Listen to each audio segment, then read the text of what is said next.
بسم الله الرحمن الرحیم. ګرانو کتونکو دا ویډیو په دغه مقصد باندې کو دا یو ملګری دی محمد حسین نامای دو او دا راغلی د هنګونه دی دغه د میرګي ولا مسله و تقریبا چې 10 سال نه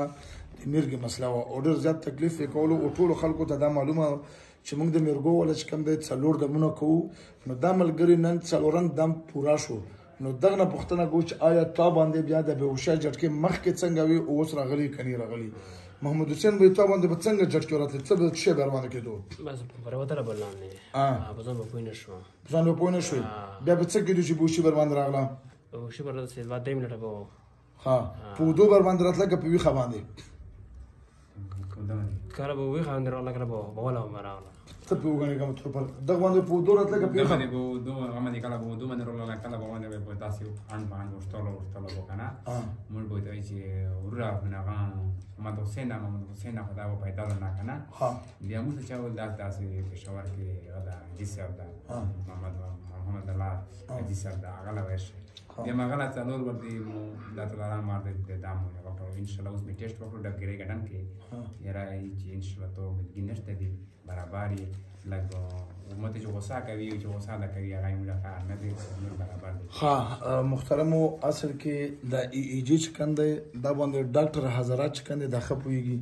د اوږدو باندې چې کله بېهوشي راځي دا د میرګي والا فرسټ علامات دی ځکه چې پیریان چې کوم دی دا په خوب کې نه راځي نو دغه باندې په اوږدو هم جټکا راتله او په ویښه به هم پرې راتله نو څلورم دم یې چې ورته کولو نو ما ورته ویل چې هله زه تا نه پرېږدم چې تا ولا ټیسټ ما کلیر کړی نه تیر ټیسټونه چې کوم وو د ولا ابنارمل وو یعنی میرګو کې اوس هم ولګولو ډبګرۍ ګارډن نه چې رجسټر لیبارټري و داسې ولا رکوز کره نږدې کا دا د وکتو ای ای جي بس دغه ته ای ای جي ویلی شي نو هغه ټیسټ چې کوم دی الحمدلله د ولا نارمل راغی او د ولا د میرګو مسله ختم شوه د میرګو دا داسې علاج دی چې په دنیا کې به یو ډاکټر یو حکیم ته دا ونی چې ما د سړي له علاج کړو دا ټیک شوی دی الحمدلله موږ په زرونو پیشن داسې راغلي چې هغوی میرګو مسله وه او په څلورو دمونو سره ورته مسله ختم کړي او دا اوس ټیک دی مطمئن یې مطمئن یې صرف دا ورور یوه ګیله کوله چې دا چې کوم دی دا لږه غوسه کوي نو ما ورته ویم چې غوسې سره موږ سره تعلق نشته ځکه چې میرګي سره غوسې تعلقات نشته که بېهوشه کېدی لړه کېدی نو هغه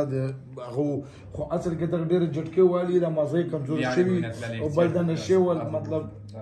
ها خوله بې کاږه شوه لاړې بتلې زګونه بتدل خو انشاءالله نن ته نوی چرګ جوړ شو که خیر دلی نوې ځواني ورته میلاو شوه صحیح ده که نه خوشحاله یې ډېر خوشحاله یې